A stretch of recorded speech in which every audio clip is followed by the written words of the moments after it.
Bienvenidos, bienvenidas a un nuevo encuentro del ciclo de charlas Jurisprudencia sobre Derecho Animal, conociendo decisiones judiciales paradigmáticas en Latinoamérica, con la dirección del ciclo a cargo de la doctora María Elisa Rosa, abogada, magíster en gestión ambiental UCASAL, secretaria letrada en asesoría de incapaces número 5 del Ministerio Público de Salta, coordinadora del Centro de Estudios de Derecho Animal Argentina, miembro del Seminario sobre Derecho Animal del Instituto de Investigaciones Ambrosio Lucas Gioja de la Facultad de Derecho de la Universidad de Buenos Aires. El encuentro es organizado por el Seminario sobre Derecho Animal, el Instituto de Investigaciones Jurídicas y Sociales Ambrosio Lucas Gioja, el Departamento de Ciencias Sociales de la Facultad de Derecho de la Universidad de Buenos Aires y el Centro de Estudios de Derecho Animal de Argentina. Recordamos a quienes están aquí presentes en el Meet, por favor mantener silenciados sus micrófonos, ya que la actividad está siendo grabada, y para quienes preguntaban, luego la actividad va a estar a disposición en el canal de YouTube de la Facultad de Derecho UBA. Muchas gracias, doctora María Elisa Rosa, con todo gusto, la escuchamos. Bueno, muchas gracias, doctor Martín Testa, muchas gracias por todo. Bienvenidos a todos y a todas los que están presentes, nuestros asistentes, los que nos han acompañado durante todo el ciclo y los que se están uniendo ahora. Este es el último encuentro del ciclo de charlas sobre jurisprudencia de derecho animal, y tenemos el gusto de tener a 4 expositores de lujo. Vamos a cerrar con gente realmente muy valiosa para el derecho animal. Por un tema de tiempo, para poder terminar a horario y respetar los tiempos de todos, voy a comenzar ya presentando al primero de los expositores, que es el doctor Rudy Chávez Salazar, que nos acompaña desde Bolivia. Él es director del Programa de Derechos de las Naciones Originarias, docente de la carrera de Derecho de la Universidad Mayor de San Andrés, pregrado y posgrado, docente en universidades privadas de Bolivia, magíster en Derecho Civil y Procesal Civil, diplomado en Derecho Civil, diplomado en Derecho Notarial y diplomado en Derecho Constitucional. Bueno, Rudy, que ya es un amigo, muy bienvenido y bueno, te escuchamos.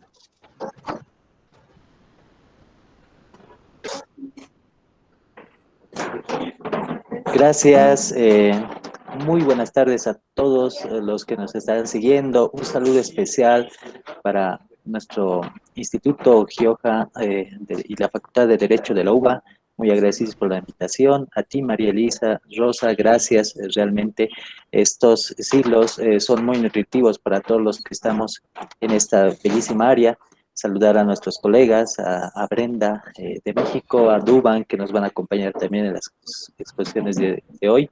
Es para nosotros muy importante desde Bolivia también transmitir lo que estamos trabajando, transmitir lo que podemos también aportar a muchas constituciones de otros países.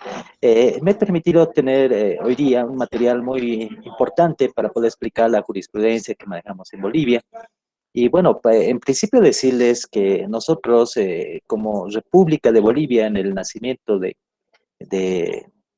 a partir de 1825, hemos tenido mucha influencia de parte de la Constitución española.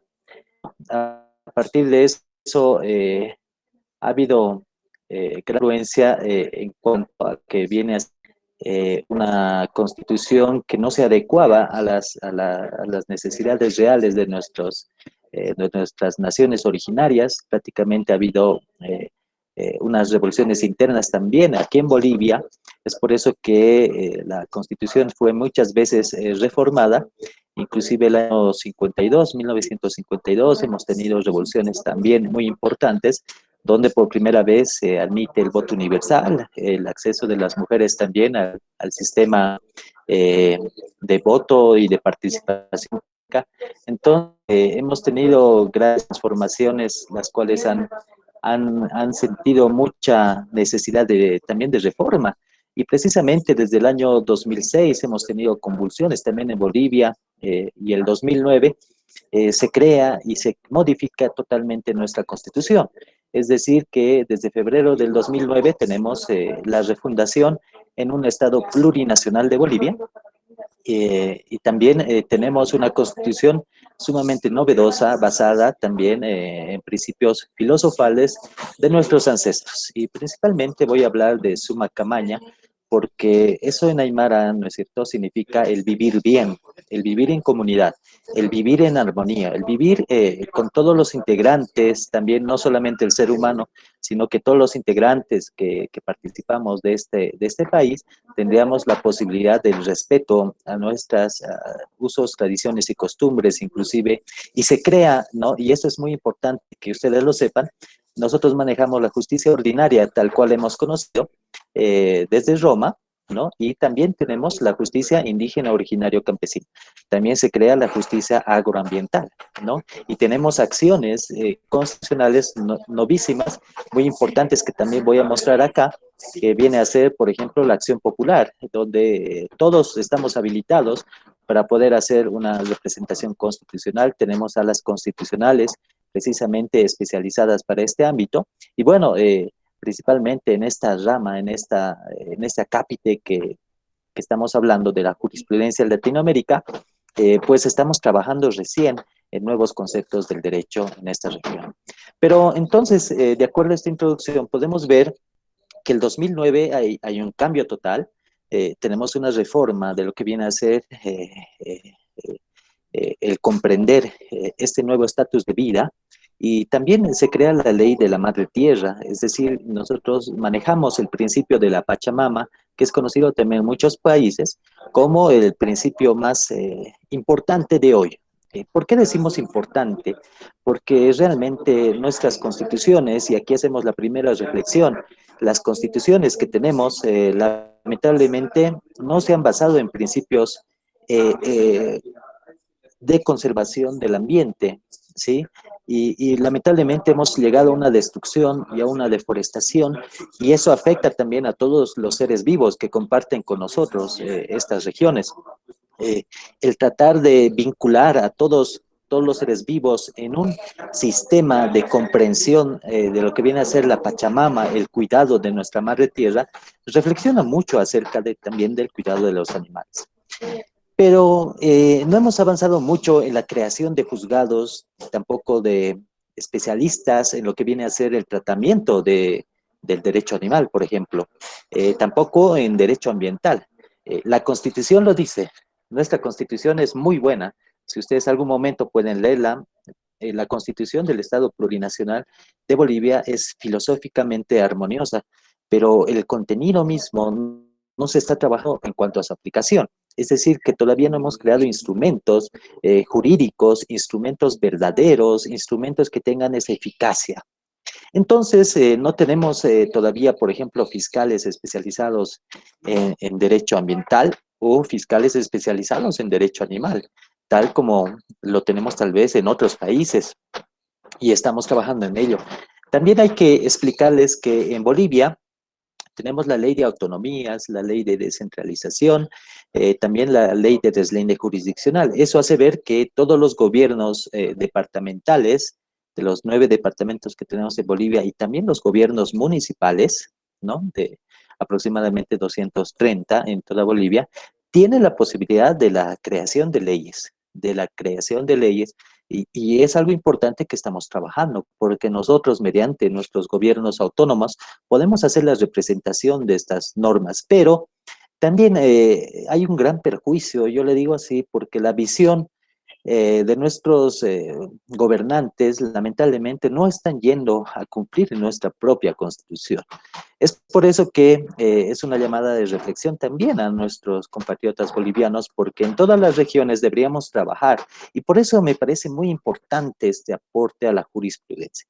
Y realmente felicito la labor que están realizando nuestros especialistas, y también lo replicamos también en Bolivia, porque nosotros necesitamos conservar nuestro ambiente y además el derecho animal.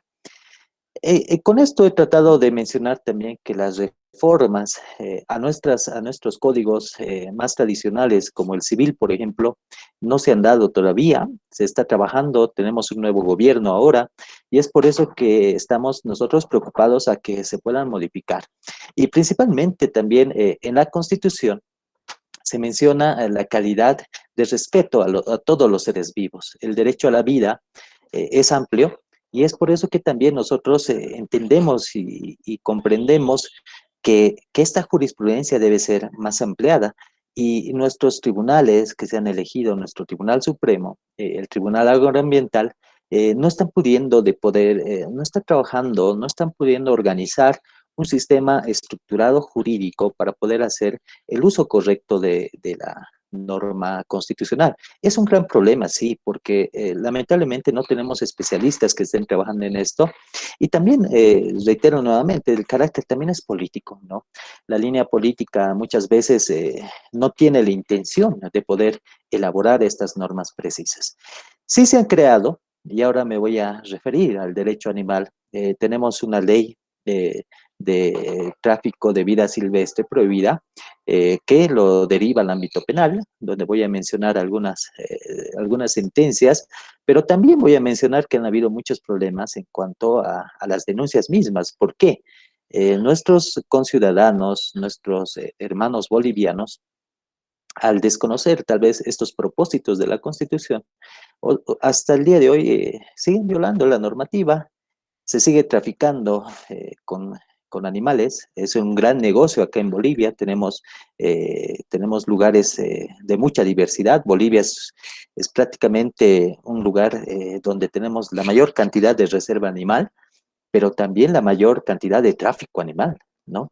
Entonces, esto se debería mejorar, pero a pesar que se hacen las denuncias, no se están contemplando las sentencias. Es por eso que ahora he sacado artículos de periódico que ustedes me van a seguir a ver, donde van a poder establecer que han habido las denuncias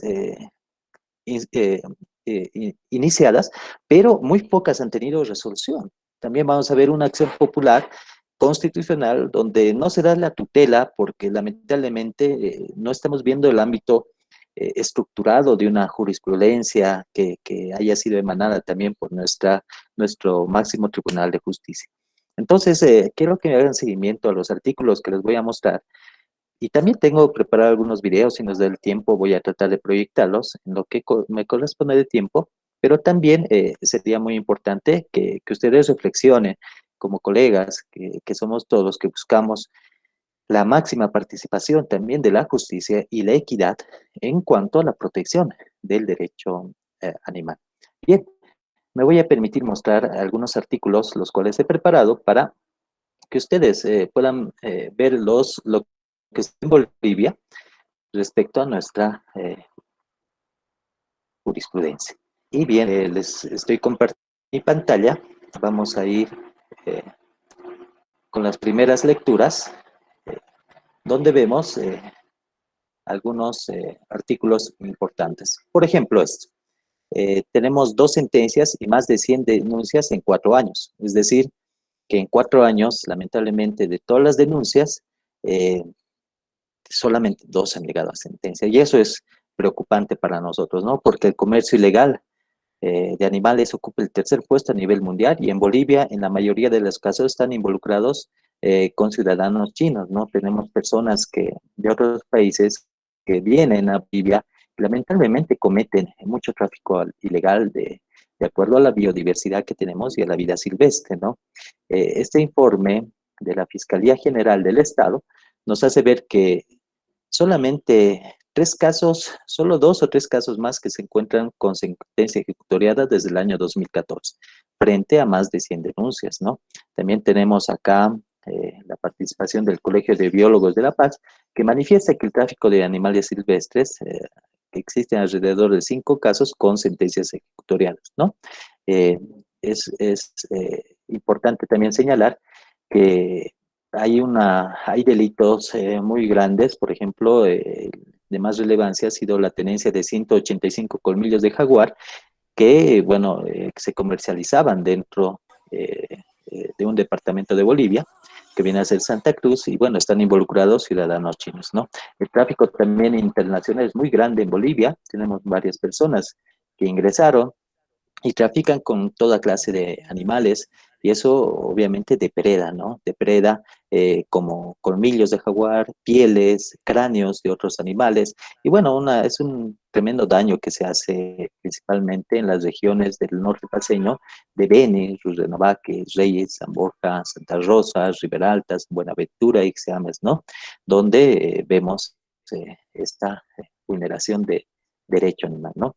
La protección, nosotros tenemos, como les decía, las entidades territoriales, también las ETAs, tales como pueblos indígenas originarios campesinos, también los municipios, las gobernaciones, el Viceministerio de Medio Ambiente, Diversidad, Cambio Climático y Gestión y Desarrollo Forestal, y la Policía Forestal y Preservación del Medio Ambiente, POFOMA, y el órgano judicial, ¿no? Y tenemos a POFOMA, ¿no? Como un grupo especializado para la protección de áreas protegidas, ¿no? Como los guardaparques. También quiero mostrar este artículo, ¿no? Donde existen delitos contra la vida silvestre, porque el tráfico de vida silvestre es cuarto en ganancias, ¿no? Tras el comercio de drogas, personas y armas, y tenemos acá una entrevista muy importante donde siempre se ha precautelado, porque esta clase de delitos es muy recurrente en muchos lugares de Bolivia, y bueno, lamentablemente también no existen denuncias, hay que dejar esto claro. Las personas, muchas desconocen la misma Constitución o desconocen la forma de hacer denuncias, y también hay lugares donde no existe la posibilidad de que pueda ingresar también POFOMA, o puede ingresar ciertos mecanismos de control, ¿no? Entonces, como delito también hay muy pocos especialistas que están dedicándose a esto. Es algo muy llamativo en Bolivia, porque también esto genera una incertidumbre, y obviamente la ilegalidad está menoscabando en nuestra vida silvestre principalmente. También hay mercados, ¿no? Donde se venden estos artículos, se han denunciado mediante Facebook, varias páginas, y bueno, también hay que aclarar que en Bolivia tenemos un gran vacío sobre usos, tradiciones y costumbres, ¿no? Entonces, ese vacío también hace ver que en muchos lugares utilizan los animales como ofrenda. Por ejemplo, en agosto tenemos nosotros el mes de la Pachamama, pero por usos, tradiciones y costumbres muchas veces se sacrifican animales, se sacrifica y se da en ofrenda la sangre del animal, pero eso jamás se ha instituido. Eso de los usos, tradiciones y costumbres no debería afectar a los animales, porque en ningún lugar se podría establecer que esto sea cierto y evidente, ¿no? Hablando con nuestra profesora María de las Victorias González Silvano, se pudo establecer un criterio de que los usos, tradiciones y costumbres no deberían afectar a lo que viene a ser el diario vivir de todos los seres vivos, ¿no? Y tampoco se debería comprender una situación de violación a consecuencia o a poder ocultarse solamente en un uso, tradición o costumbre, ¿no? Este es otro artículo. Bueno, en 10 años solamente 12% de casos de tráfico de vida silvestre tiene sentencia. Es muy lamentable decirlo, ¿no? Estas personas que cometen estas ilegalidades, aparte, bueno, no tienen eso y se van del país. Muchos han fugado, se les inicia el proceso y bueno, muchos fugan del país porque son de otros países, y bueno, hacen daño y nuevamente vuelven a comercializar, ¿no? Desde el 2008 hasta la fecha, por ejemplo, 82 procesos penales abiertos por el tráfico ilegal de biodiversidad y vida silvestre. Solamente un 12% han recibido una sentencia ejecutoria, ¿no? Eso nos informó el ministro de Medio Ambiente y Agua, que era Carlos Ortuño, ¿no? Entonces, tenemos esta actividad, ¿no? que está también no solamente en la región oriental que tenemos en Bolivia, sino también, por ejemplo, en Casa de Vicuñas, por su diversidad, es muy común. También la tenencia de animales vivos como jaguares, que también se los ofrece en venta, los colmillos de jaguar que mencionamos que es un negocio muy lucrativo en varios escenarios de Bolivia y a nivel también internacional, ¿no? También quiero mostrarles esta acción popular, ¿no? que se ha hecho y como les mencionaba, el Tribunal Constitucional Plurinacional de Bolivia ya ha tenido antecedentes y este es uno de ellos, mediante esa sentencia constitucional plurinacional 912, quebrado 2017, emitida en Sucre el 28 de agosto del 2017, ¿no?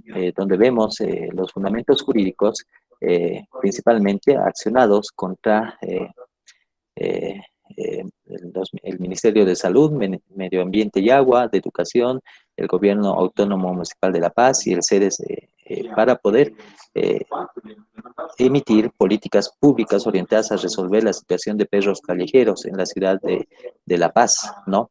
Esto se invocó, ¿no? Entonces, es muy fuerte esta acción popular y bueno, siempre se quiere buscar la defensa de todos los seres vivos aquí en Bolivia, pero estamos viendo que también esta situación no se está aplicando correctamente. Por ejemplo, en este fallo se introdujo, ¿no? Que desde el 2009, desde la reforma de la Constitución, tenemos la acción popular en defensa de lo que viene a ser el ambiente y también el derecho animal.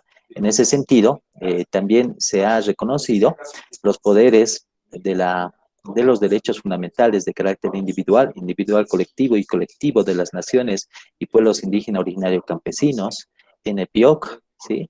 Que cumplen la función de limitar también el poder político, así como los actos jurisdiccionales y administrativos, incluso de particulares. Esta acción popular está reglada en nuestra Constitución Política del Estado y además tiene un procesal constitucional también para que sea inmediatamente admitido y también resuelto en una sola audiencia. Esto se planteó en la ciudad de La Paz, principalmente por temas de salubridad, porque hay demasiados canes en las calles, principalmente los dejan afuera de sus domicilios y eso crea y genera mucha desprotección también a los seres humanos, porque lamentablemente hemos tenido grandes problemas con el tema de la rabia y bueno, también estos canes no deberían ser tratados de esa manera. Es por eso que en esta acción constitucional no se han visto situaciones pertenecientes a derechos humanos y también una sentencia constitucional de 1018, quebrado 2011, que concluye que el reconocimiento de estos derechos responde a una nueva concepción del ser humano, ya no meramente individual, sino como parte de la comunidad en la que se desarrolla y desenvuelve y que por lo mismo necesita ser protegida para su preservación y depende del desarrollo integral de la persona y futuras generaciones, ¿no? Esto como un derecho fundamental. También la jurisprudencia constitucional nos regla esta acción popular, la acción también de amparo constitucional que resguarda los derechos fundamentales y garantías constitucionales, ¿no? Y bueno, entre una de ellas está la acción popular, de la cual estoy hablando. Esto genera una forma de defensa inmediata también a la protección del ambiente y también de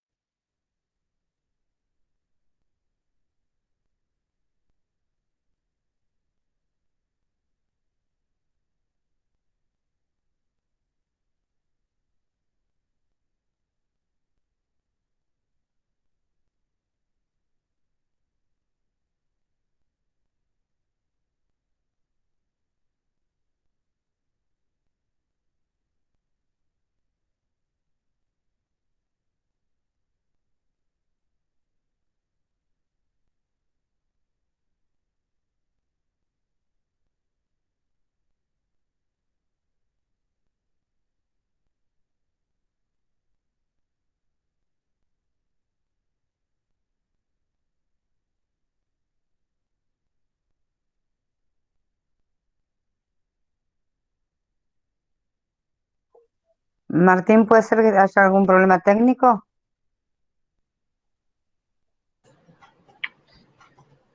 Ahí estamos, aguardamos un momento, les agradecemos a las personas, a ver si hemos tenido algún inconveniente con la conexión del expositor y ahora en unos minutos ya continuamos. Ahí ya estamos coordinando con la doctora Elisa Rosa. Ahí le estoy Aguardamos mandando al unos doctor. minutos a ver si el expositor tuvo algún inconveniente porque se ve que se desconectó o algo ocurrió. Ahí estoy tratando de tomar contacto con el doctor. Bien. Mientras tanto, les recordamos a las personas que están aquí que las actividades, aquellas personas que han preguntado, pueden luego visibilizarlas en el canal de YouTube de la facultad. Ahí se encuentran ya disponibles, ya están en internet para quienes no han podido participar o a quienes han participado y quieren volver a verlos. Ahí tienen los videos de los encuentros anteriores que ya están disponibles en el canal de YouTube de la Facultad de Derecho de UBA, de la Universidad de Buenos Aires. Cualquier cuestión, por supuesto, estamos a disposición. Quienes se han contactado incluso con la página de Facebook del instituto, también se les ha respondido facilitando el link correspondiente. Así que les recordamos a todas y a todos que tienen en el canal de YouTube la posibilidad precisamente de poder ver las filmaciones, los videos, las grabaciones de los anteriores encuentros.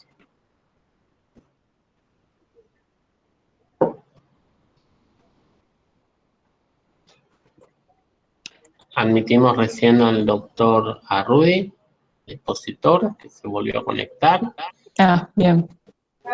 Mil disculpas, tenía problemas con el otro computador. Nos pasa a todos, tranquilos, es lo que pasa, esto es así, vamos, Rudy, sé que estaba brillante lo tuyo. Siempre Gracias. pasa, no hay problema. Es la conectividad, pasa eso. La modernidad, la nueva normalidad. Ay, la odio. Sí, gracias. Ahí Ahora está. espero que ahora sí se me ve, se me escucha. Gracias. Bueno, estábamos explicando entonces una acción popular que en Bolivia se ha visto necesaria esta utilización porque no hemos creado todavía mecanismos, instrumentos jurídicos a nivel de las gobernaciones, ¿no? He tratado de mostrar algunos artículos, referidos a esta situación. Hay muy pocos fallos. Tenemos el problema de que también nuestros administradores de justicia no están capacitados en lo que viene a ser la protección integral del ambiente, y poco a poco se habla del derecho animal. Y bueno, para finalizar, tal vez la parte que me corresponde, quiero hacer un análisis también reflexivo en cuanto a la utilización de usos, tradiciones y costumbres en nuestra región. Lamentablemente es prohibido toda actividad en contra de los animales, pero hay una excepción que viene a ser si esos animales son usados para el uso de las regiones, por ejemplo, de la permisión de sacrificios. Y este problema lo tenemos desde hace bastantes años, porque en agosto se sacrifican animales a consecuencia tal vez de dar ofrendas, pero de acuerdo a lo que nosotros hemos podido recopilar, y eso lo quiero mostrar ahora, podemos establecer que las tradiciones, las costumbres, jamás han reglado en nuestra región que se usen animales para poder ser sacrificados, sino que algún momento alguien lo hizo y se fue, ha sido algo que se está utilizando muy mal, porque realmente hemos visto que tradiciones que tenemos en acá solamente son, vamos a decir, basados en concepciones equivocadas. Por ejemplo, acá teníamos una feria que se denominaba Las Citas, que se hacía cada 24 de enero. Se decía que en esa fecha era la única donde se tenía que comprar billetes, por ejemplo, en miniatura, terrenos en miniatura, casas en miniatura, un auto en miniatura.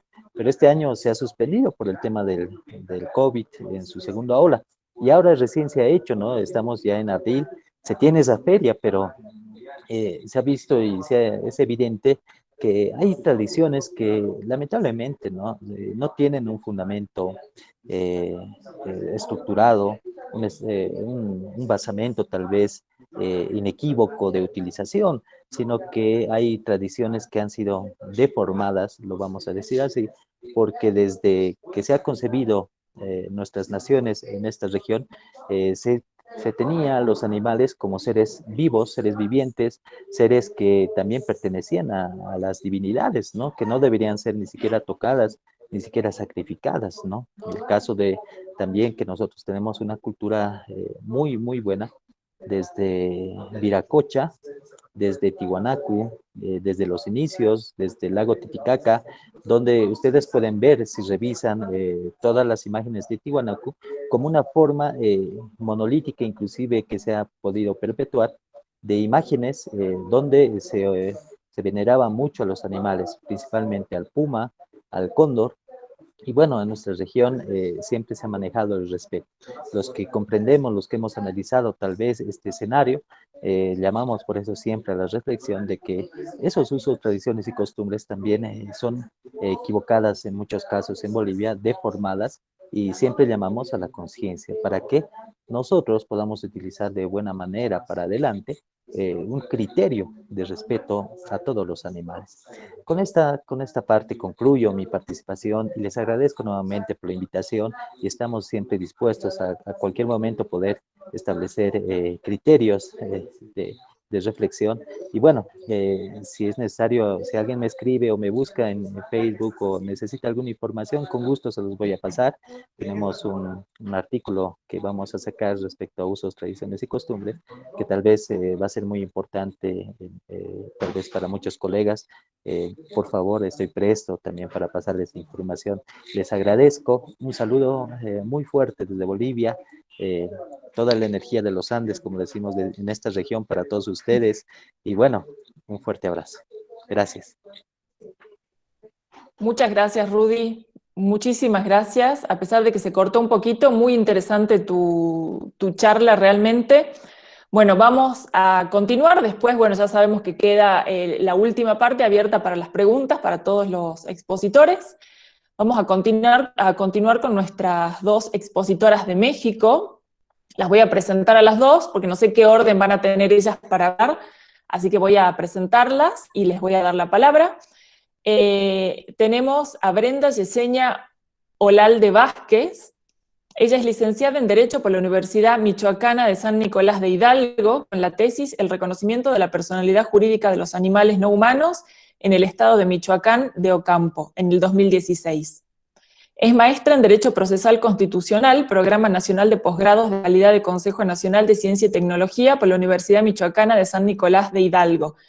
Es investigadora senior en Derecho Animal, Derecho Constitucional y Derecho Procesal Constitucional en el Grupo de Investigación en Derecho Animal, GIRA. Y también, a través del Grupo de Investigaciones en Derecho Animal, coautora y revisora de diversos proyectos legislativos sobre la protección, bienestar y derechos de los animales no humanos, y asesora legal para la defensa y protección de los animales no humanos. Esto es un breve resumen de su extenso currículum. Nos va a acompañar también la doctora Rosa María de la Torre. Ella es doctora en Derecho Constitucional por la Universidad Complutense de Madrid. Es especialista en Derecho Constitucional y Ciencia Política por el Centro de Estudios Políticos y Constitucionales de Madrid, España, miembro del Sistema Nacional de Investigadores Nivel 2, coordinadora general del Grupo de Investigación en Derecho Animal, investigadora titular de la Universidad Michoacana de San Nicolás de Hidalgo, México. Bueno, a ambas les damos la bienvenida, un gusto tenerlas con nosotros, y bueno, les damos la palabra para poder escucharlas. Muchas gracias, Elisa, y pues gracias por la invitación para estar aquí con todos ustedes. Venimos pues representando el grupo de investigación en Derecho Animal, la maestra Brenda y yo, y vamos a hacer una exposición de dos antecedentes jurisprudenciales que han sido muy importantes en nuestro país. Uno de ellos sí causó ejecutoria, el que va a exponer la maestra Brenda, y el que voy a exponer yo es el primer precedente en el que la Suprema Corte de Justicia de la Nación se ha pronunciado explícitamente a favor del trato digno y respetuoso de los animales no humanos en México, específicamente cuando le tocó resolver sobre la constitucionalidad de la prohibición de las corridas de toros en un territorio de nuestro país. Si me permiten, voy a compartir una ventana donde tenemos ahí ya la ponencia. Me avisa si pueden ver, porque yo a ustedes no los veo, pero sí los escucho. Así que le pediría a la maestra Brenda o a quien fuera tan gentil de avisarme cuando se vea mi pantalla. ¿Se ve? Todavía no se ve. No, todavía. Bueno, Ahí creo Ahí, que sí. ahí sí, ahí se está presentando. Ahí la ahí vemos, está. sí. Magnífico. Bueno, en México vivimos un cambio de paradigma de a poco, pero con paso firme. A partir del año 2000, ahora que escuchaba al doctor Rudy, hemos seguido un camino muy parecido al de países como Bolivia, como Colombia, en el que los derechos de la naturaleza, como un ente aglutinador de animales y naturaleza en sí misma, ha sido importante. Ha habido resoluciones jurisprudenciales en el que se habla del tema de la protección a la naturaleza. Pero es a partir del año 2014 donde empezamos a observar un cambio de paradigma en favor de los derechos o del reconocimiento de un trato digno y ético hacia los demás animales en nuestro país. En primer lugar, ha habido cambios importantes. En México, la relación humano-animal se rige además por las leyes de protección y bienestar animal que están presentes en prácticamente todas las entidades federativas. México, para nuestros compañeros de otros países, es un país que territorialmente se organiza en 32 entidades federativas, de las cuales 31 tienen ya legislaciones en materia de protección y bienestar animal. También a través del Código Penal, pero tenemos leyes generales de aplicación en todo el territorio, como la Ley General de Protección a la Vida Silvestre o la Ley General de Protección al Equilibrio Ecológico y al Medio Ambiente, que entre los años 2014 y 2018 han sufrido una serie de reformas y enmiendas tendientes a incorporar capítulos específicos sobre el trato digno de los animales. Es decir, hay un cambio paulatino de paradigma de esta visión ambientalista, bienestarista, hacia el reconocimiento cada vez, aunque con palabras tímidas y tibias, pero cada vez más consistente a favor del reconocimiento de la dignidad de los animales por sí mismos, no por ser una parte del medio ambiente, ni por desarrollar o tener beneficios hacia los seres humanos. Y esto se ha reflejado en una serie de resoluciones también, no solo jurisprudenciales, sino de carácter administrativo. México, uno de los marcos jurídicos más ricos, pero no por eso benéfico para los animales, que regulan la relación humano-animal, son las normas oficiales mexicanas, que son normas de carácter administrativo, normas técnicas, que hacen referencia a cómo pueden usarse, aprovecharse, son las palabras que utiliza la norma, a los demás animales. Sin embargo, repito, a partir del año 2014, incluso estas normas, que suelen ser como normas muy técnicas, han ido cambiando y han incorporado nuevas palabras a su vocabulario. También destaca la nueva sensibilidad de los funcionarios. Yo aquí quiero destacar nada más a nivel de antecedente.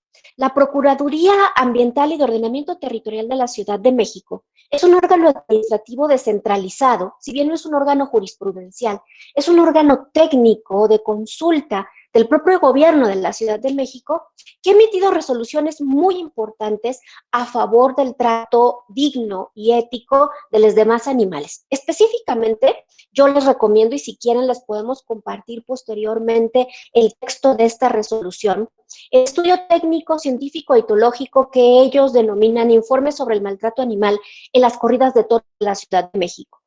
Un estudio que se realiza entre 2014 y 2017, que concluye con resoluciones muy específicas en las que señala la PAOT que las corridas de toros son un ejercicio de profunda crueldad animal, porque piden un estudio a destacadísimas veterinarias de la Universidad Nacional Autónoma de México, en el cual estas especialistas hacen un gran detalle y una gran relación de los cambios físicos, fisiológicos e incluso psicológicos que sufre un toro durante la corrida, y además analiza la PAOT una serie de incumplimientos de las propias normas oficiales mexicanas. Este estudio sirve para dar fundamento técnico, porque he citado en varias partes a la resolución que yo voy a comentar, y evidentemente abre la puerta a la resolución que también va a comentar la maestra Brenda. Y también hace poco estuvimos en un foro en el que se están proponiendo reformas de juegos y apuestas en nuestro país, que es donde se regula el tema de las apuestas en las peleas de gallos, en las carreras de galgos y en las carreras de caballos. Y era muy interesante observar cómo la propia procuradora ambiental de nuestro país, tengo que decir que éramos las únicas dos voces discordantes, porque el foro estaba plagado de empresarios gallísticos, de empresarios de los hipódromos, etcétera, pero éramos las únicas dos voces discordantes, pero no dejó de llamarme la atención que una funcionaria de primer nivel en nuestro país estuviese abogando porque se prohibieran definitivamente los combates entre animales. Es decir, ella decía, aquí no se trata de regular simplemente las apuestas, sino de terminar con este tipo de espectáculos crueles. Y ella decía que la propia ley de protección a la vida silvestre, la propia ley de protección al medio ambiente, le conferían la obligación como funcionaria encargada de aplicar estas dos normas de velar por el trato digno de los animales no humanos. Y esto a mí, este foro fue hace menos de un mes, a mí me sorprendió positivamente. Esto quiere decir que también hay un cambio de paradigma en las funcionarias, cada vez hay más diputados, senadores y funcionarias con esta visión. Yo voy a analizar lo que se conoce como el amparo 630 del año 2017 de la Suprema Corte de Justicia de la Nación, que es nuestro máximo órgano de interpretación constitucional. Coahuila prohibió las corridas de toros. Coahuila es una entidad federativa situada en el norte de nuestro país en el año 2015, a través de una iniciativa de decreto que fue presentado por el entonces gobernador del estado para reformar varios artículos de la Ley de Protección y Trato Digno de los Animales. Y en su exposición de motivos, el gobernador señalaba que pretendía prohibir las corridas de toros por tratarse de un espectáculo que consiste en torturar al toro antes, durante la corrida, hasta matarlo y mutilarlo. Esta iniciativa fue aprobada por unanimidad en el Congreso de Coahuila, y a esta aprobación recayó una impugnación ante la Justicia Federal por la Sociedad de Promociones y Espectáculos Zapalime. Promovió el juicio de amparo en contra de las reformas al artículo 20 y sus reformas. Esta demanda fue admitida en octubre de 2015 por el Juzgado Segundo de Distrito, y el 28 de marzo de 2016 emite una sentencia en la que les dio el amparo.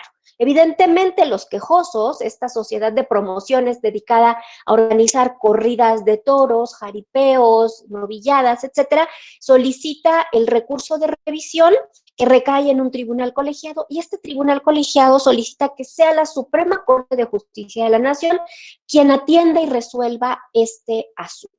Y así es como se genera el amparo 630/2017, que proyectó la segunda sala de la Suprema Corte de Justicia de la Nación. ¿Cuáles fueron los argumentos del juez segundo de distrito para declarar constitucional la prohibición de las corridas de toros? Decía el juez segundo de distrito desde una perspectiva ambientalista, porque hay que decir que en la Constitución de México no está explícitamente señalado la protección a los animales per se. Lo que existe en el artículo 4 de la Constitución es una protección al medio ambiente, y derivado de este cambio de paradigma que se ha dado en los últimos 20 años, muchos jueces, incluso federales, insisten en considerar a los animales como parte del medio ambiente. Esto ha venido a cambiar con esta resolución y con la que va a comentar la maestra Brenda, porque ya se cambia de perspectiva y se toma en cuenta el interés de los propios animales y no solamente como parte del medio ambiente. Sin embargo, el juez segundo distrito, que fue el primero en conocer este asunto y en dar una primera resolución, sigue teniendo esta visión profundamente medioambientalista. pero también habla de este interés superior de la sociedad, de no promover la violencia injustificada y el desprecio por los seres vivos, ¿no? Entonces hay estas dos vertientes. Todavía no se considera en esta primera instancia el interés de los animales, pero sí se considera el interés medioambiental y el interés de la sociedad. Es importante porque, por lo que refiere a la violación, porque argumentaban esta organización de promoción taurina, argumentaba que se estaba violentando la libertad de trabajo. Y lo que señala el Juzgado Segundo Distrito es que ninguna libertad, como ningún derecho, pueden ser irrestrictos y pueden ser perfectamente regulados por el legislador. Y que esta regulación era una regulación válida porque la sociedad cada vez más se interesa en el cuidado y respeto a los animales y que la prohibición responde a un compromiso ambiental con los animales, por lo cual no se contraviene el artículo 5º, que es el referente en nuestra Constitución a la libertad de trabajo. También los taurinos argumentaban que se estaba violentando su derecho a la cultura por no respetarse tradiciones muy arraigadas en nuestro país. Y esto es muy importante porque aquí la Corte empieza a delinear lo que ya en la resolución 163/18, que es la que va a hablar la maestra Brenda, se delinea claramente. No puede ser considerado como cultura protegida por la Constitución cualquier cosa, por más arraigo que tenga, sino que tiene que responder a ciertos valores protegidos por la Constitución. Y como en este caso el juzgado de distrito considera que las corridas de toros transmiten valores negativos, el uso injustificado de la violencia, el desprecio a los animales y el disfrute de actos de tortura y maltrato, por eso considera que no son manifestaciones culturales protegidas por la Constitución o protegibles por la Constitución. Aunado a que considera que las corridas de toros son prácticas culturales, entre comillas, que pueden provocar un fuerte impacto emocional entre los niños, además de una insensibilización hacia el sufrimiento animal. Evidentemente, esta resolución no les gustó tampoco a los taurinos y es cuando recurren y el asunto termina en manos de la Suprema Corte. La Suprema Corte, en el recurso de revisión, considera que el artículo 20 de la Ley de Protección y Trato Digno a los Animales del Estado de Coahuila persigue una finalidad constitucionalmente legítima y admisible en cuanto prohíbe las corridas de toros.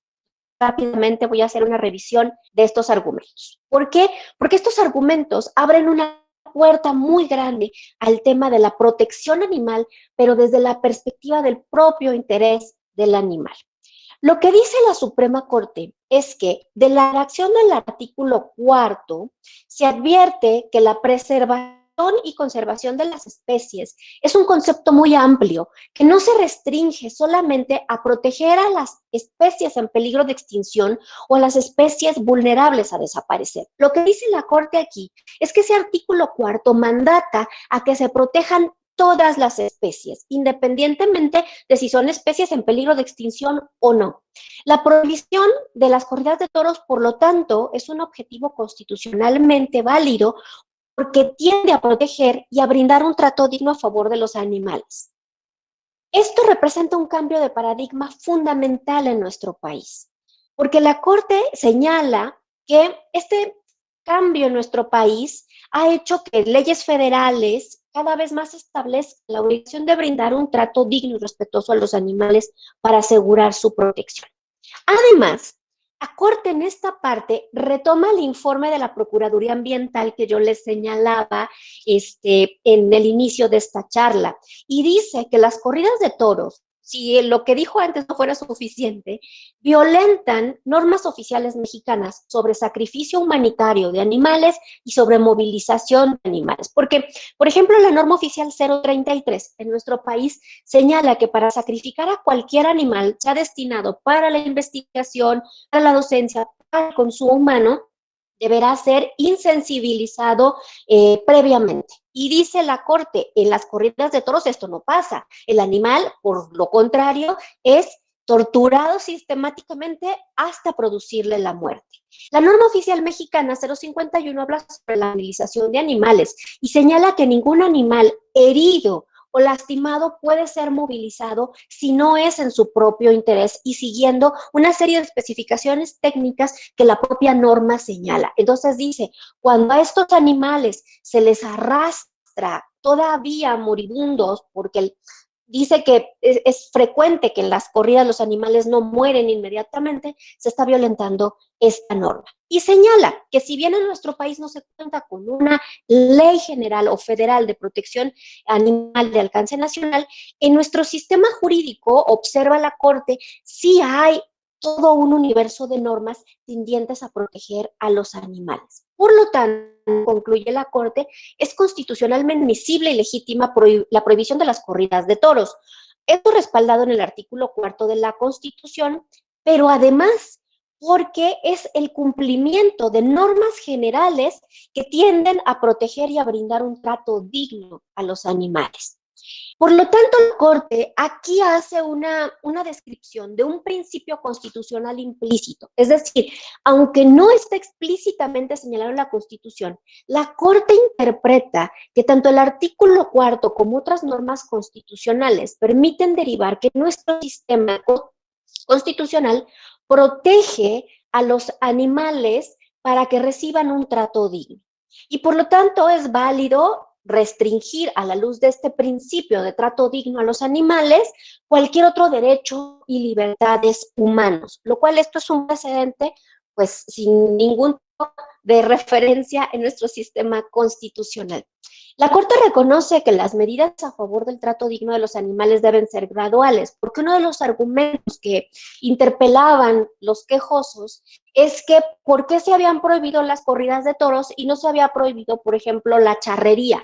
Que es un deporte muy controversial en nuestro país porque es considerado como el deporte nacional, pero involucra fuertes prácticas de maltrato y de abuso animal. Entonces decía, ¿por qué nada más nos prohíben a nosotros y no prohíben, por ejemplo, las peleas de gallos, que son igualmente crueles, etcétera, ¿no?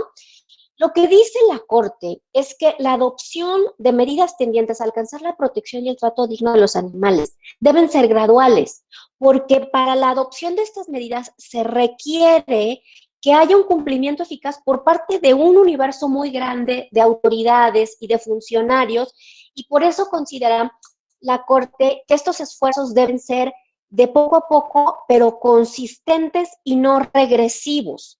Esto es muy importante, porque dice que no es válido argumentar que el legislador se encuentre obligado a prohibir en un solo acto legislativo todas las actividades que involucren maltrato o en el que se utilicen animales de ser objeto de maltrato o de tratos crueles. Dice la Corte que exigirle esto al legislador sería exacerbado y sería prácticamente incumplible.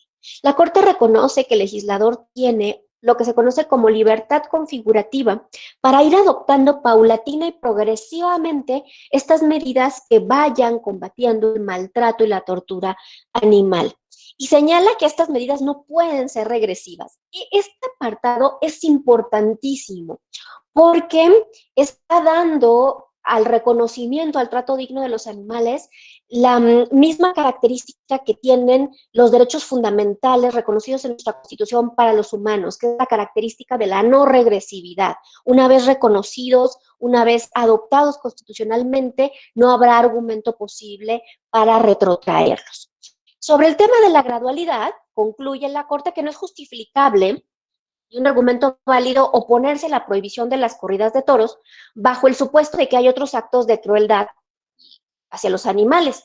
Dice, porque estos actos, aunque sea gradualmente, deben ir cesando.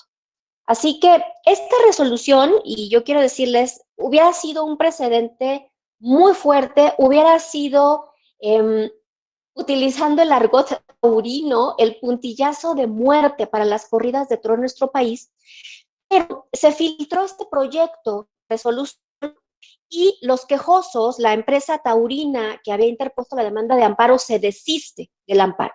Y lo que opera procesalmente, pues, es que la instancia se extingue, es decir, queda sin efectos la demanda planteada y esta resolución, si bien fue proyectada, nunca fue emitida ni validada, porque al tratarse se dieron cuenta los empresarios taurinos que esta resolución iba a sentar un precedente para acabar a nivel nacional con las corridas de toros. Entonces prefirieron dejar en paz al estado de Coahuila y empezar a organizar las corridas de toros en los estados aledaños. Es bien interesante porque empezaron a construir plazas de toros en municipios colindantes con Coahuila de otros estados y prefirieron dejar por la paz este tema porque si no, pues hubiese sido de gran perjuicio para pues los intereses de los taurinos. Esta resolución, les digo, es un interesante precedente que no tuvo vigencia por estas cuestiones procesales,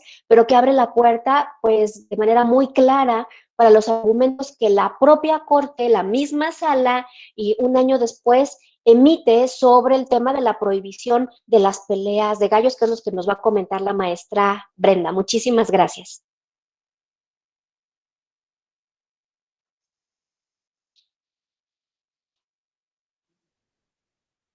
Excelente. Se dieron cuenta que hubiera sido, que se estaban cavando su propia fosa. Algo así. Bien, Mejor bueno, así. tal cual. Muy interesante realmente. Bueno, le escuchamos a Brenda entonces.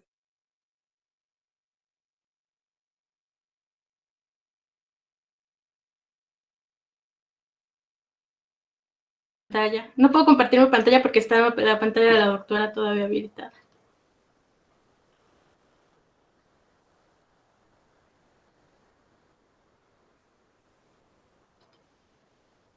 Listo, ya. Perdón, maestra Brenda, ya. No se preocupe. Muy bien, tal como ya lo venía narrando la doctora de la Torre, el amparo en revisión, yo les voy a explicar el amparo en revisión 163, diagonal 2018, marca un importante precedente en cuanto a cuando colisionan los derechos humanos frente a lo que se denomina o lo que se conoce como bienestar animal.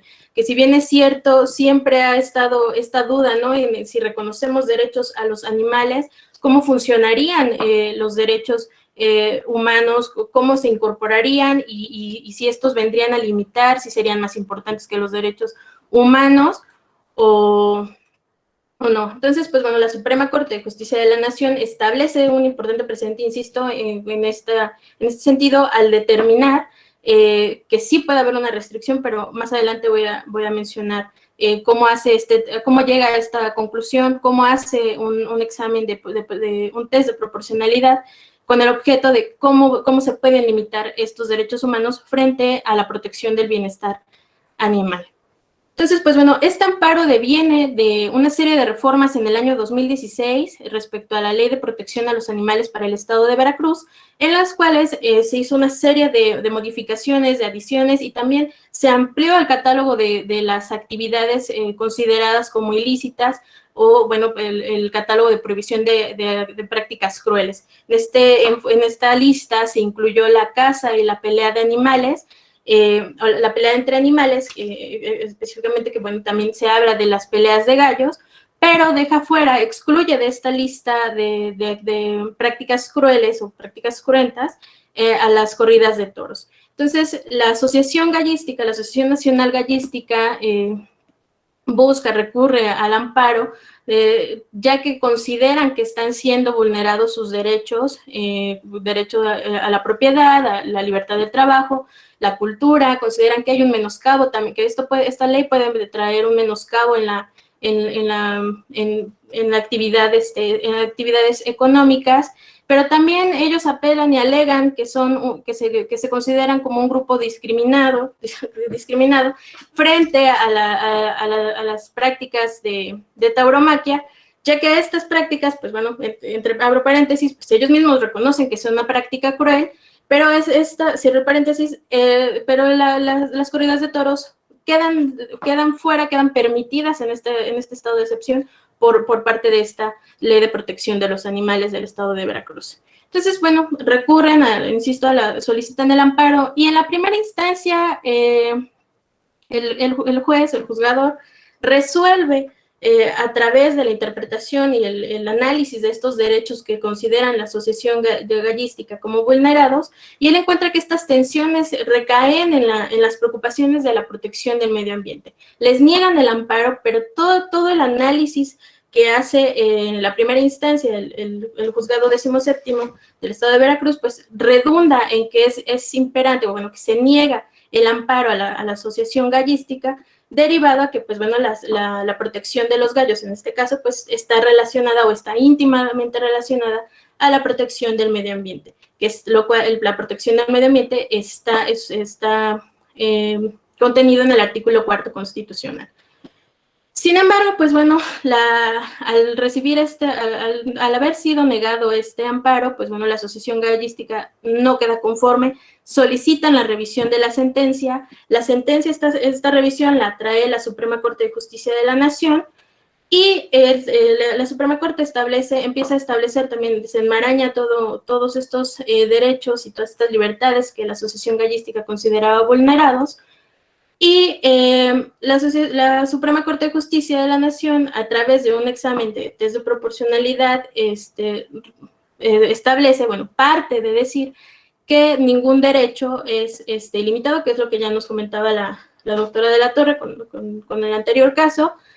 Sin embargo, pues bueno, establece que si bien es cierto que aunque fue negado en la primera instancia la sentencia, no fue mediante los términos correctos o adecuados. Es decir, la Suprema Corte de Justicia de la Nación no advierte, no señala que sea la prioridad no es la protección del medio ambiente, sino reconoce la necesidad de reconocer el bienestar animal como un principio constitucional implícito. Es decir, que aunque el bienestar animal no está explícitamente en el marco normativo fundamental mexicano como un principio, como un valor textual, sí es un principio, o sí lo reconoce como un principio implícito. En cuanto al derecho a la cultura, la Suprema Corte de Justicia de la Nación sí reconoce que, bueno, efectivamente, que las peleas de gallos, en este sentido, no pueden atribuirse, o no pueden ampararse, o no pueden ni siquiera reconocerse como parte de un acervo cultural, porque la cultura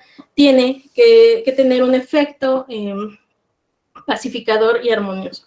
En cuanto a la propiedad, también la Suprema Corte de Justicia de la Nación establece y determina que la propiedad también tiene un límite, es decir, no se les está negando el derecho de propiedad de los gallos a los galleros, sino que se les está prohibiendo la realización de combates de gallos.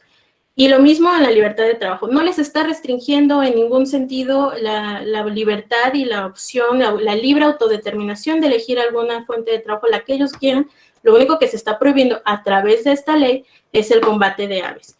Entonces, pues bueno, y en cuanto a la discriminación que ellos alegaban, la Asociación Gallística alegaba, pues la Suprema Corte de Justicia también les dice que no se les puede reconocer que hayan sido menoscabados o que hayan sido discriminados en este sentido, porque nunca han sido un grupo, una minoría que haya sido menoscabada a lo largo del tiempo, sino que por el contrario, la Suprema Corte de Justicia de la Nación establece y determina que hay una total incongruencia en la exclusión de las corridas de toros frente a la lista de las conductas prohibidas por la Ley de Protección de los Animales del Estado de Veracruz. Entonces es muy fuerte y es muy firme, como establece la Suprema Corte de Justicia, al hablar de que no se puede reconocer, no se puede permitir el ejercicio de un derecho humano frente al principio de bienestar animal, bueno, en este sentido, porque hay una afectación de terceros. Entonces, vuelvo al punto. En esta sentencia si bien es cierto, no se reconocen a los animales humanos como sujetos de derechos, que ese es el fin, ¿no?, de cuando hablamos de derechos animales, sí viene a reconocer el principio de bienestar animal como un principio implícito de la Constitución que permite restringir, que permite limitar el ejercicio de derechos humanos, lo cual es un precedente bastante importante, porque, pues bueno, recuerda que no hay ningún derecho fundamental, ningún derecho humano totalmente ilimitado.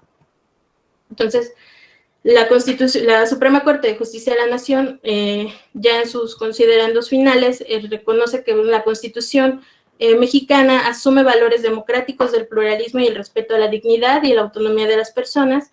Y pues en este sentido, la protección del bienestar de los animales es una finalidad que puede de manera legítima limitar de estos derechos humanos o los derechos fundamentales. Todo esto en atención a un principio democrático que pues puede oponerse a principios de la misma jerarquía normativa como son los derechos fundamentales, porque se trata de una finalidad plenamente compatible con los valores propios de una democracia constitucional.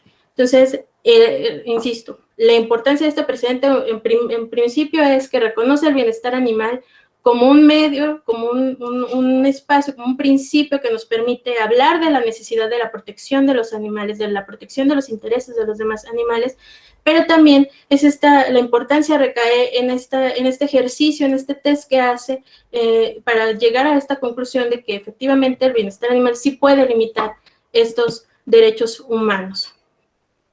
Entonces, pues bueno, concluye la Suprema Corte de Justicia de la Nación que la protección del bienestar animal puede justificar la limitación de derechos fundamentales de las personas legítimamente. Entonces ya, para ir casi cerrando, la protección del bienestar animal, entonces, se puede plantear ya como una válida restricción legítimamente, hablando en una perspectiva constitucional, como restricción de derechos humanos, lo cual nos permite pensar que para hablar entonces del reconocimiento de derechos de los animales, quizá el medio que podemos empezar a utilizar sea la protección del bienestar animal. Esto como un primer paso con el objeto de ir transitando hacia el reconocimiento y la incorporación de derechos fundamentales para los demás animales. Insisto, todo esto a partir de una base del reconocimiento de la importancia del bienestar animal a través del trato digno y respetuoso que pues está reconocido por la Suprema Corte de Justicia de la Nación. Entonces, consideraciones finales.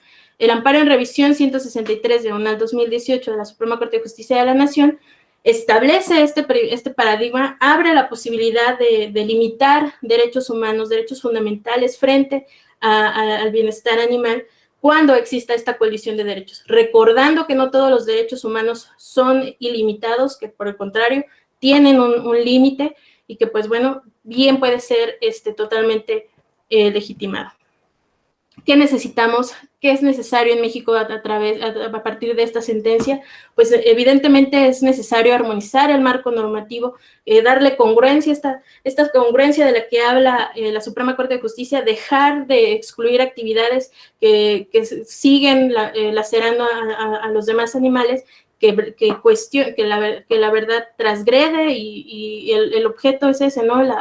Quitarle la vida a los demás animales. Entonces, es necesario armonizar el marco normativo, ampliar las categorías de protección constitucional, ampliar y reconocer el bienestar animal o estas libertades como parte de un principio constitucional legítimo para restringir derechos humanos y con el objeto ese, ¿no? de considerar a los demás animales como importantes en su individualidad, no solo como componentes del medio ambiente, sino empoderarlos e incorporarlos poco a poco dentro de nuestra comunidad jurídica, y que lo hemos visto, ¿no? Cómo se ha estado construyendo la visión de los derechos animales en toda Latinoamérica, que si bien es cierto en México difiere un poco a cómo se ha hecho en Argentina, porque acá lo que se ha buscado es el ejercicio pleno de derechos humanos. En Argentina, que se ha buscado reconocerlos como individuos o como personas jurídicas, pero lo cierto es que podemos ir ya viendo a través de este principio, o a través de esta restricción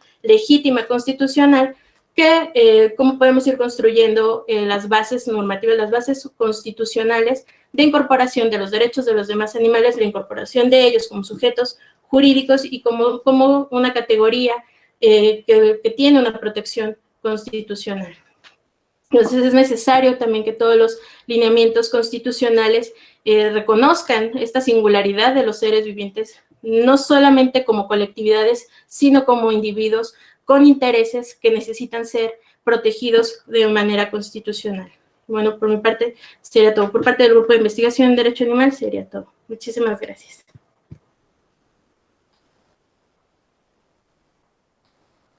Muchísimas gracias, Brenda. Muy, muy interesante realmente. Después, bueno, van a venir las preguntas, me parece, porque está muy interesante esa sentencia.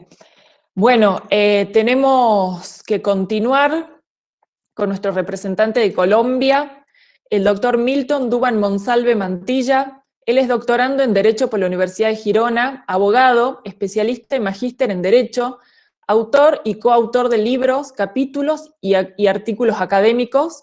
Bueno, el doctor Duban nos acompaña desde Colombia, le damos la bienvenida y lo escuchamos.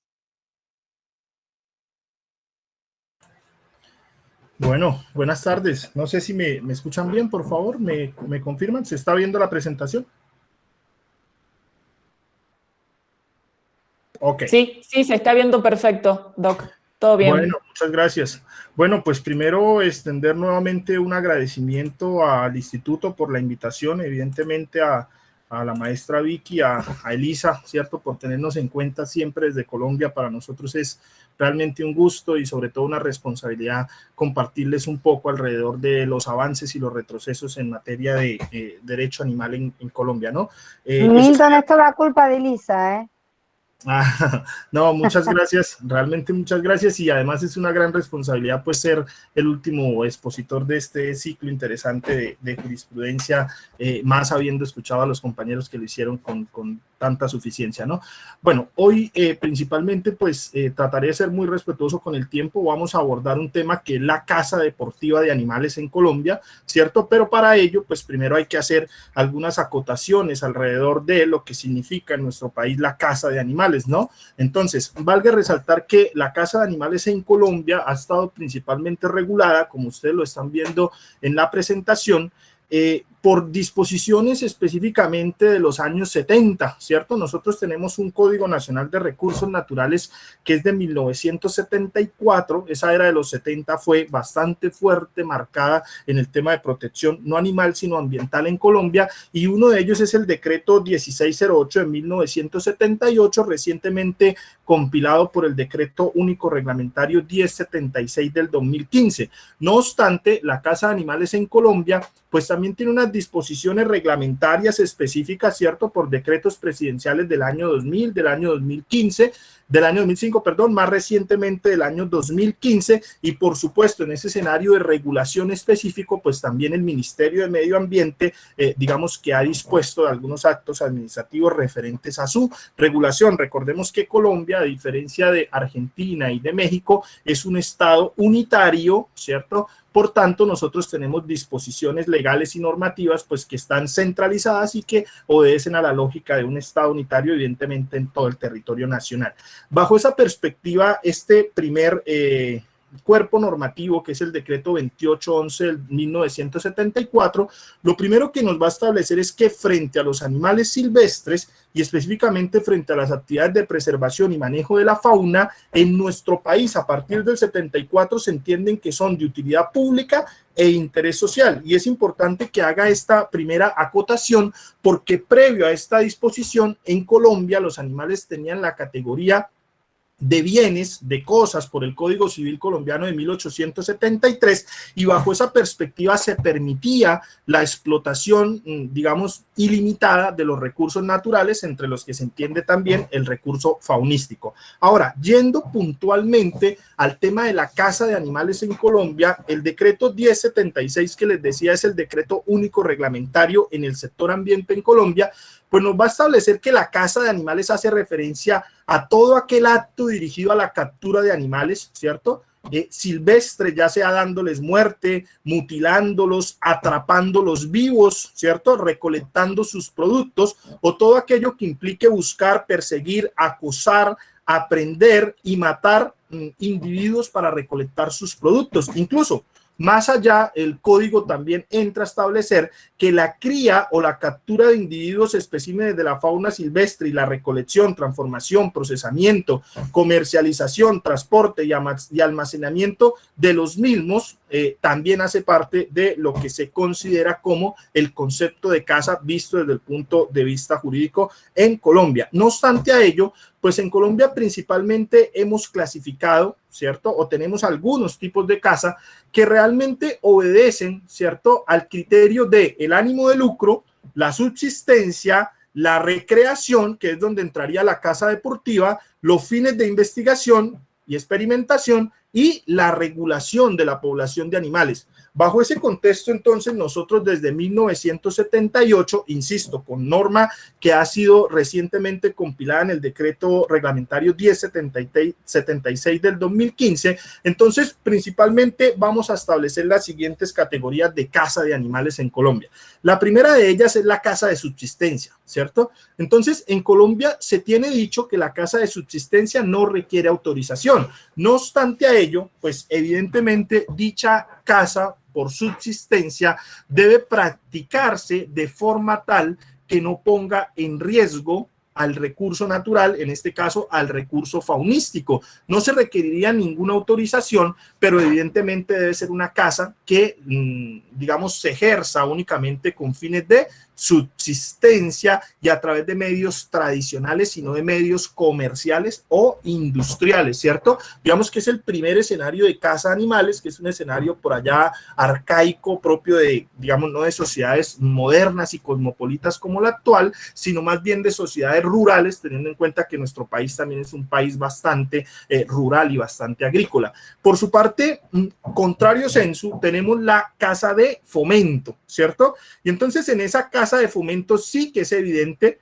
en gran medida pues el ánimo, ¿cierto?, de lucro, es decir, el ánimo de comerciar sobre ellas, pero sobre todo de que haya un lucro, por lo menos desde el punto de vista económico y dinerario. Entonces, la caza de fomento en Colombia se realiza con el exclusivo propósito de adquirir individuos de especie de fauna silvestre para el establecimiento de zoocriaderos o cotos de caza, pues evidentemente para poder incorporarse a la industria y sacar un rédito económico, es decir, un ánimo de lucro alrededor de esta actividad de caza. Ahora, hay una caza que es bien controvertida en Colombia, incluso si no estoy mal, mi colega y amigo paisano Luis Guillermo estuvo hablando hace algunos días alrededor de la caza de control, ¿cierto? Porque la caza de control realmente tiene que ver con regular la población o las poblaciones de especie de fauna cuando así se requiera, principalmente por tres situaciones: situaciones de orden social,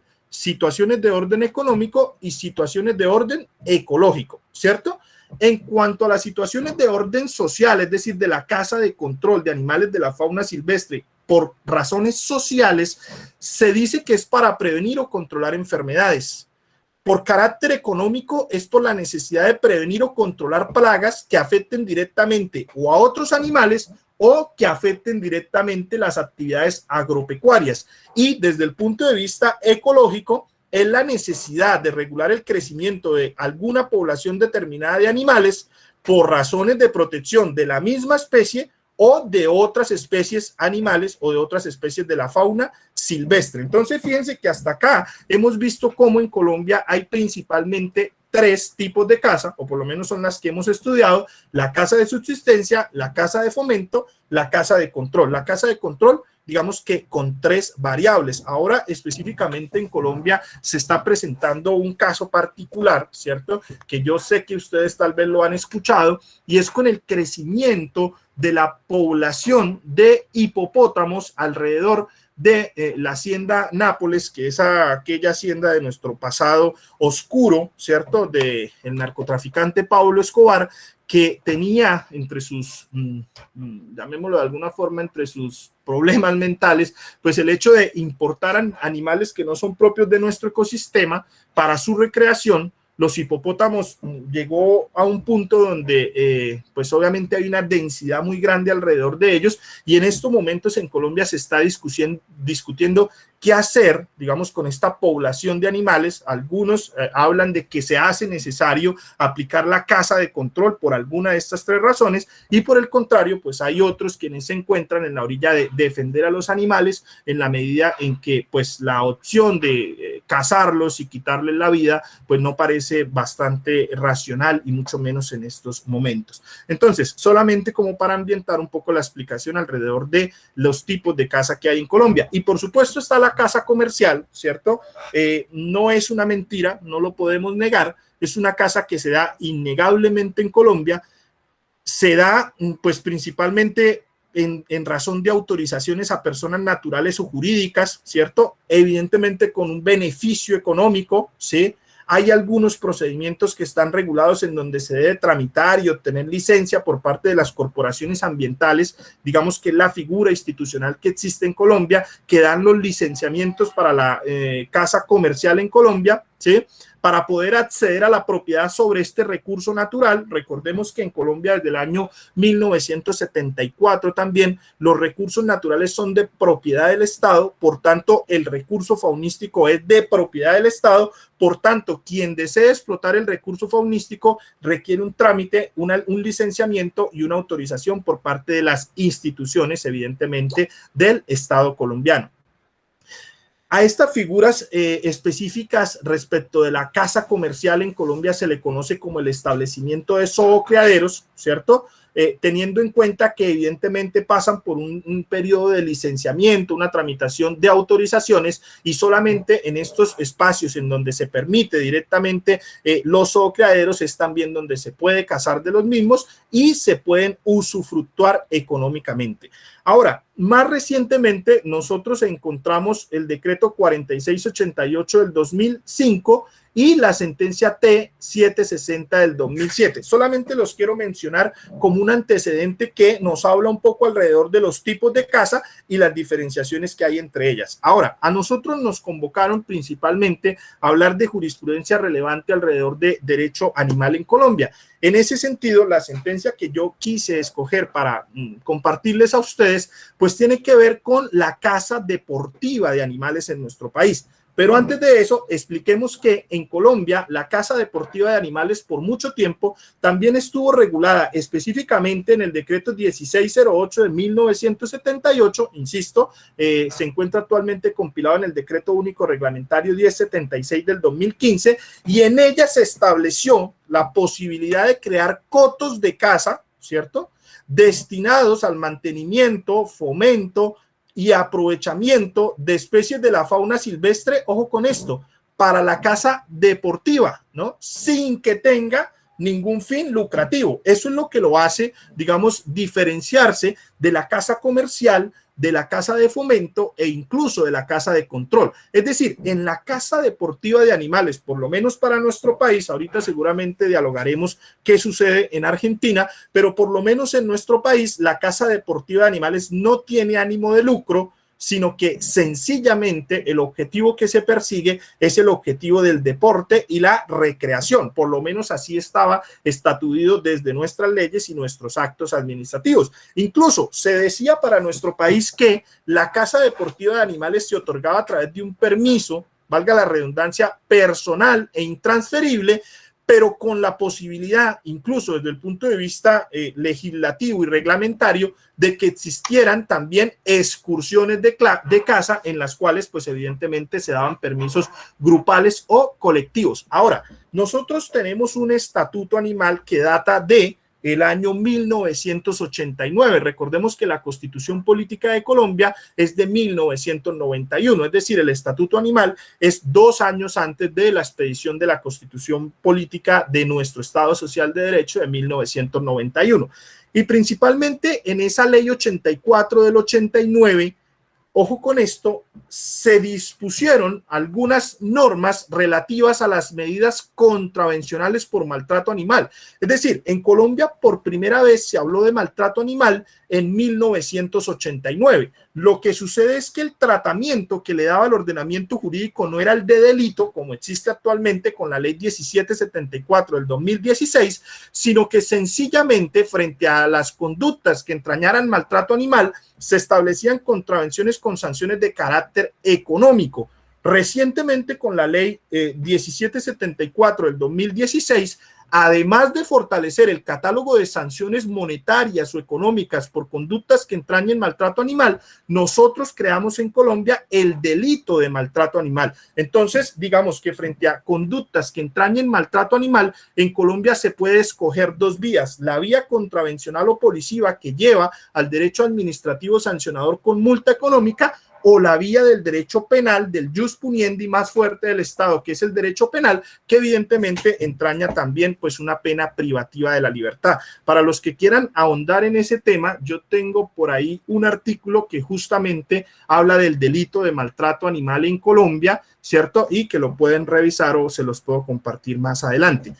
Bajo ese contexto que les acabo de mencionar, en Colombia una ciudadana interpone una demanda de inconstitucionalidad contra las normas del decreto 1608 del 78, las normas del decreto del Código Nacional de Recursos Naturales del 74 y las normas del Estatuto Animal de la Ley 84 del 89, que excepcionan la caza deportiva como una situación que entraña maltrato animal. Es decir, el Estatuto Animal, que es la Ley 84 del 89, sanciona, ¿cierto?, por lo menos contravencionalmente en ese entonces, las actuaciones que entrañan maltrato animal, pero excepcionó a la caza deportiva, ¿cierto? No solo la caza deportiva, también excepcionó a las corridas de toros, a las peleas de gallos, a algunos espectáculos que se practican con animales en Colombia, como el rejoneo o el coleo, específicamente en lo que tiene que ver con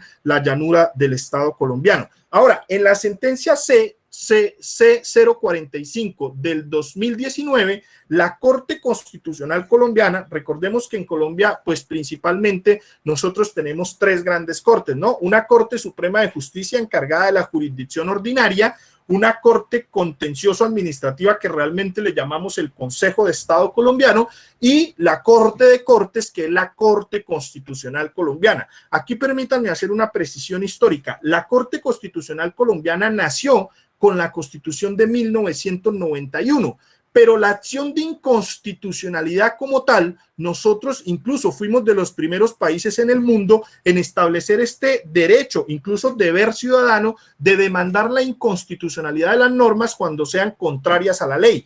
Y me gusta hacer esta referencia porque realmente es muy novedoso. En Colombia, hacia el año 1910, nosotros creamos la acción de inconstitucionalidad y ustedes conocen que la acción de inconstitucionalidad nace justamente a partir de este triángulo de Hans Kelsen, pero Hans Kelsen es de la década de los 20, es decir, en Colombia nosotros tenemos una lógica, ¿cierto?, normativa de la pirámide kelseniana incluso antes de que el mismo Kelsen lo propusiera. Ahora, puntualmente en la sentencia C045 del 2019, la Corte Constitucional, bajo todo el contexto que acabo de mencionar, pues principalmente va a establecer lo siguiente. Dice, respecto de la caza deportiva en Colombia, lo primero que tengo por establecer es que efectivamente sí es una situación que entraña maltrato animal, ¿cierto? Entonces, eso es lo primero. Desde el punto de vista fáctico, la Corte Constitucional dice la caza deportiva es una situación que necesariamente entraña maltrato animal, ¿cierto? Porque leíamos la definición, matarlos, mutilarlos, aprenderlos vivos, esa definición por donde quisimos empezar. Pero también bajo ese contexto, la Corte Constitucional se pregunta, si bien es cierto que la caza deportiva es una situación de maltrato animal, la pregunta ¿es una situación de maltrato animal que está permitida o está prohibida por el ordenamiento jurídico? Y entonces la Corte Constitucional hace un análisis jurisprudencial de toda su línea jurisprudencial hacia atrás y dice, miren, pues realmente en Colombia, yo se los voy a tratar de resumir muy rápidamente, pero dice, realmente en Colombia las únicas situaciones de maltrato animal que están permitidas por la ley son aquellas en donde se hace por cuestiones de libertad religiosa, es decir, cede la sanción por maltrato animal, cede cuando se confronta con principios de libertad religiosa, cede también las situaciones de maltrato animal cuando se confronta con asuntos que tengan que ver con la alimentación, cede también la sanción frente a las conductas de maltrato animal cuando se trate de experimentación médica y científica. Al respecto también tengo un texto que se los puedo compartir alrededor de cuál es el tratamiento alrededor de la experimentación e investigación con animales en Colombia, y dice también cede las situaciones que entrañan maltrato animal cuando se trata del control de las especies, ¿cierto? Ese es el dilema que nos encontramos actualmente con el tema de los hipopótamos de Pablo Escobar Gaviria. Ahora, entonces, la Corte Constitucional dice, definitivamente la caza deportiva no es una situación que tenga que ver con la libertad religiosa. Tampoco es una situación que tenga que ver con la alimentación. Tampoco es una situación que tenga que ver con la experimentación y la investigación con animales. Y tampoco es una situación que tenga que ver con el control de especies. Entonces, lo último que termina preguntándose la Corte Constitucional es, ¿acaso la caza deportiva es una tradición arraigada en la sociedad colombiana? Porque ese es el dilema por medio del cual en Colombia se ha resuelto el asunto cuando no se trata de caza deportiva, sino de la tauromaquia, ¿no? Entonces la Corte Constitucional ha dicho, también se puede permitir el maltrato animal cuando se compruebe que es una tradición arraigada en la sociedad por efectos de principio de respeto de la diversidad cultural. Entonces, plantea la Corte Constitucional, para que se pueda considerar que algo es una tradición arraigada en Colombia, debe tener principalmente tres elementos. Primero, debe gozar de arraigo cultural. Segundo, debe limitarse en tiempos y espacios determinados. Y tercero, debe tener un carácter excepcional, ¿cierto? Entonces, siempre que la Corte Constitucional protege la diversidad cultural por sobre las situaciones de pena, de punibilidad del maltrato animal, por la cuestión de la tradición arraigada, debe comprobar como mínimo esos tres elementos, ¿cierto? Y hace una advertencia que está por ahí en la sentencia C666 del 2010, y es que en ningún caso en Colombia se pueden invertir recursos públicos para fortalecer aquellas actividades o espectáculos que impliquen maltrato animal.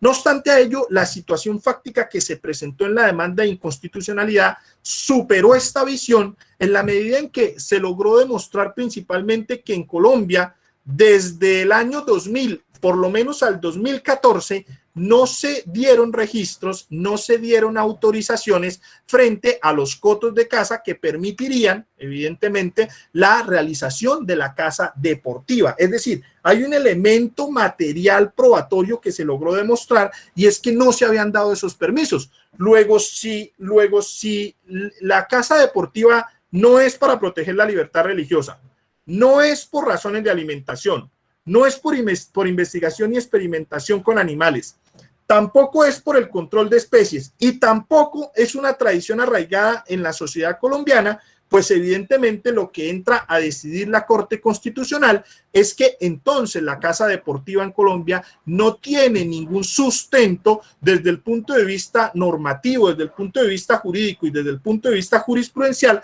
para que siga existiendo y para que se siga permitiendo en nuestro país. En razón de lo antes dicho, la Corte Constitucional declaró inexequibles los apartados de todas estas normas que mencioné, no las vamos a volver a leer, pero de todas estas normas que permitían la regulación alrededor de la caza deportiva en Colombia y sobre todo aquellas normas que excepcionaban la caza deportiva como una situación de maltrato animal. En otras palabras, a hoy quien llegase a practicar la caza deportiva en Colombia sería enjuiciado por la vía contravencional de la ley 84 del 89 como una situación que entraña maltrato animal o incluso por la vía de la sanción penal desde el punto de vista de las disposiciones de la ley 1774 del 2016 que cambiaron la consideración de los animales como cosas y desde el punto de vista jurídico han sido entendidos como seres sintientes.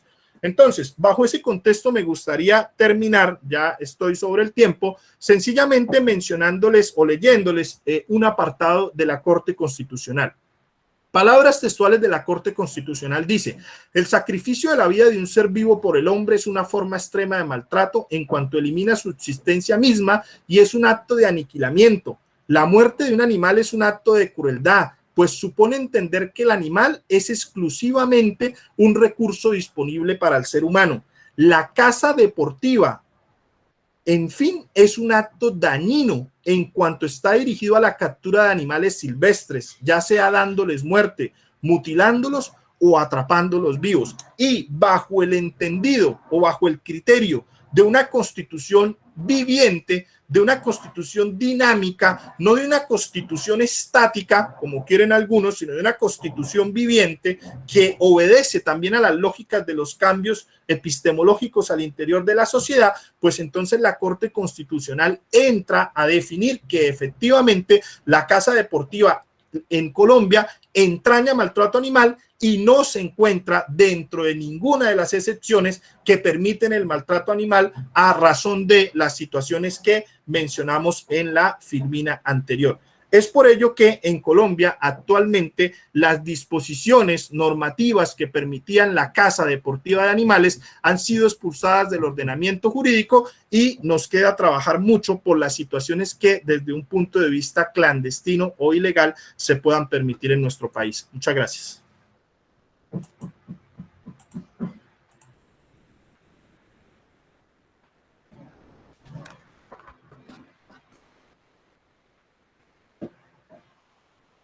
Ahí estamos.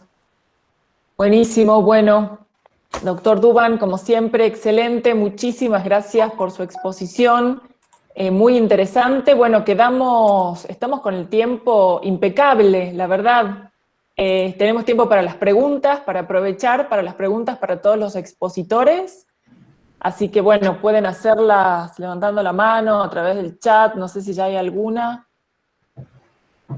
Bueno, no, todas felicitaciones para todos, realmente impecables. Bueno, a ver si hay alguna pregunta. ¿Alguien tiene algo para aportar, para decir? No sé, Duban, por ahí si querés dejar tu correo, que por ahí a alguien le interese si el texto de la sentencia. Acá, sería bueno.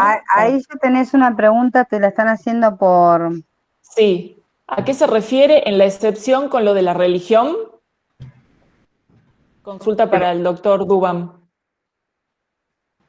Bueno, vale, es que no sé si tengo la pantalla abierta. Me perdí un poquito en la pantalla, pero bueno, mira que en Colombia pues realmente es muy dado, bueno, primero nosotros también somos un país supremamente pluridiverso desde el punto de vista religioso, pues mayoritariamente nuestras tradiciones son católicas, pero digamos no hay que dejar de lado que también somos un país con un gran número de poblaciones indígenas, asciende casi a cerca de un centenar de comunidades indígenas, y adicional a eso también nosotros en nuestro país tenemos una serie de religiones no católicas, ¿cierto?, que se practican en nuestro estado colombiano, y algunas de ellas pues utilizan dentro de su escenario de adoración o dentro de su creencia o su fe algunos sacrificios animales, ¿cierto?, que incluso llegan a ser permitidos, también cediendo, ¿cierto?, esa condición de maltrato animal frente a esa protección de la libertad religiosa, ¿sí?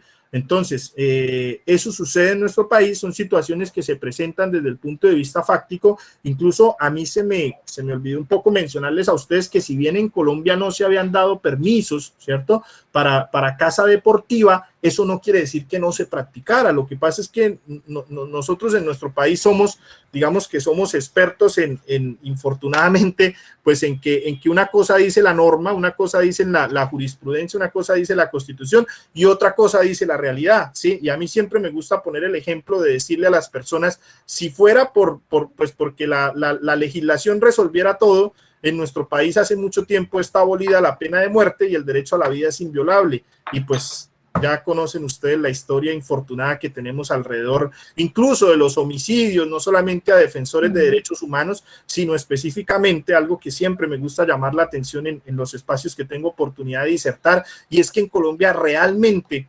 defender de frente los intereses ambientales y animales, pues es una situación que realmente acá te puede costar la vida. O sea, no es solamente una cuestión utópica o idealista, sino que es en serio, ¿sí? Recientemente veíamos un informe de cómo en Colombia, en un periodo tan solo de 2 años, se estima que hay cerca de 170 líderes, no sociales, porque sociales son 600, sino líderes ambientales que han sido masacrados por grupos paramilitares o grupos al margen de la ley, en esas disputas por el territorio y en esa disputa por robarse los recursos naturales que en principio son de todos. Entonces, quería hacer esa advertencia porque de pronto, pues alguien podría creer que entonces en Colombia nunca se practicó la caza deportiva y ya ves que no es verdad. Lo que sucede es que se practicaba, pero se practicaba de forma clandestina, como sucede hoy en día, un poco con lo que nos comentaba Brenda, con las peleas de gallos en Colombia. En Colombia, digamos que no es muy común que se pida permisos para las peleas de gallos, pero sí es muy común que se practiquen de forma clandestina. Ahí tenemos una paradoja bastante marcada en nuestro país, no sé cómo sea en sus países. En todo caso, para responder puntualmente a la pregunta, pues tiene que ver un poco con esas tradiciones, sobre todo indígenas, que tienen que ver con también ese aspecto religioso y digamos, de laicidad de nuestro país. Perfecto. Bueno, no sé si hay alguna pregunta. Yo quisiera preguntarle a Brenda porque me quedé pensando en algo que mencionó de su sentencia. ¿Por qué consideraban o argumentaban los de la asociación esta de las riñas de gallo que eran discriminados, que eran un grupo discriminado? Me parece muy curioso eso. Sí, ellos alegaban esta discriminación, ellos se sintieron agraviados, discriminados, porque les decía, en la Ley de Protección a los Animales del Estado de Veracruz, establecen este catálogo de nuevas actividades consideradas como ilícitas o como actividades prohibidas por la crueldad que manejan, pero excluyen de esta lista a la tauromaquia, a las corridas de toros. Entonces ellos alegaban que, pues bueno, ellos estaban siendo discriminados al haberles prohibido el combate de aves frente a esta actividad cruel que es la tauromaquia, ¿no? Entonces ellos, por eso abrí paréntesis, ellos mismos reconocen la crueldad que hay en la tauromaquia, reconocen implícitamente la crueldad que tiene este combate de aves, y entonces por eso ellos argumentaban y alegaban que estaban siendo discriminados en ese sentido. Pero pues bueno, les decía, la Suprema Corte de Justicia de la Nación no se pueden considerar como un grupo discriminado porque ni siquiera ha sido una minoría que a lo largo de los años ha estado menoscabado, oprimido y con todo lo que tiene que configurar el derecho, bueno, el no ser discriminado. Y pues bueno, por eso dice la Suprema Corte de Justicia de la Nación, hay una total incongruencia del legislador al excluir una práctica como lo es las corridas de toros. O sea, deja claro que esa exclusión de esa actividad de las corridas de toros no tenía por qué haber sido, de acuerdo a los fines de la Ley de Protección de los Animales, tendría que haber quedado prohibida tajantemente en esa reforma del 2016 de la Ley de Veracruz. Claro, bueno, ellos se sentían discriminados como una especie de categoría sospechosa, pero que no aplicaba. Bueno. No, aparte creo que el fallo dice algo así, si no me equivoco, Brenda, si no me equivoco de fallo, como que realmente no saben por qué no fueron por más que aparte de con los gallos, por qué no fueron por más actividades, como que le pregunta el justiciante, ¿no? Claro. O sea, la misma justicia le dicen, ¿por qué solo vinieron por los gallos? O sea... Sí, claro. Sí, o sea, ellos dejan en claro, ¿no? Que de ellos consideraban que pues también las corridas de toros tendría que haberse aplicado, ¿no? Esta exclusión o este privilegio que ellos consideraban, ¿no? Entonces, como las corridas de toros seguían siendo permitidas, ellos consideraban que ellos tendrían que tener también la misma licitud, pero por eso digo, lo abro entre paréntesis, pues ellos mismos reconocen, ¿no? la crueldad y lo negativo que tienen estas prácticas, pero de ahí que la Suprema Corte de Justicia de la Nación sí les deja bien en claro que, pues bueno, no se puede considerar ni como discriminatorio, ni como nada, porque, pues bueno, los fines de la Ley de Protección de los Animales, pues tenía otro, ¿no? La protección de los animales, por eso la ley lo establecía dentro de los principios de ella misma, ¿no? La protección del bienestar de los animales. Entonces, por eso la Suprema Corte de Justicia